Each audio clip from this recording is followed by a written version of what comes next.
Many of you are probably familiar with the phrase, "My neighbor's cooking up some nasty-ass beef stroganoff." We're only making cheesecake for one, so we don't have to do the whole pie.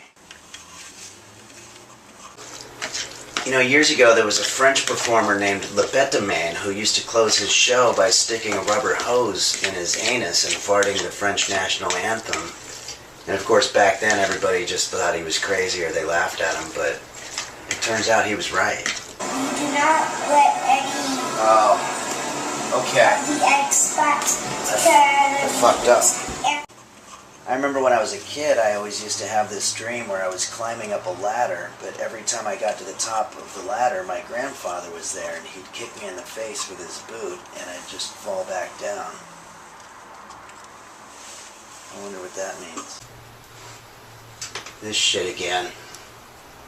Whereas most guys would probably take her to an expensive sushi restaurant and wine and dine her and spend who knows how much money, I think it shows more.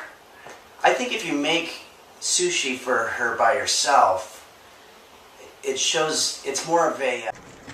You know, when my dad was growing up in the South, you weren't allowed to say the word fart in front of a lady. You had to say air shit.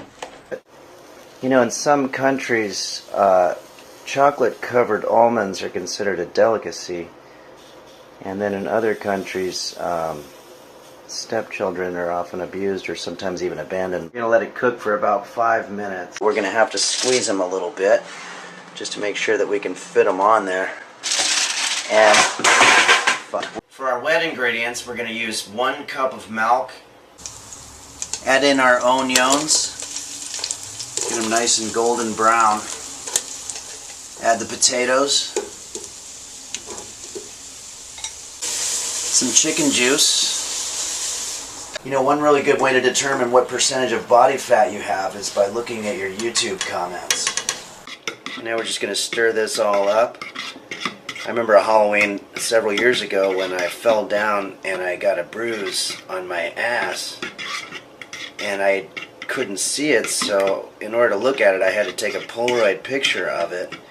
And when I was done, I threw the picture away in a bag that I thought was the trash, but it was actually a bag of candy that was going to be given out to the neighborhood trick-or-treaters.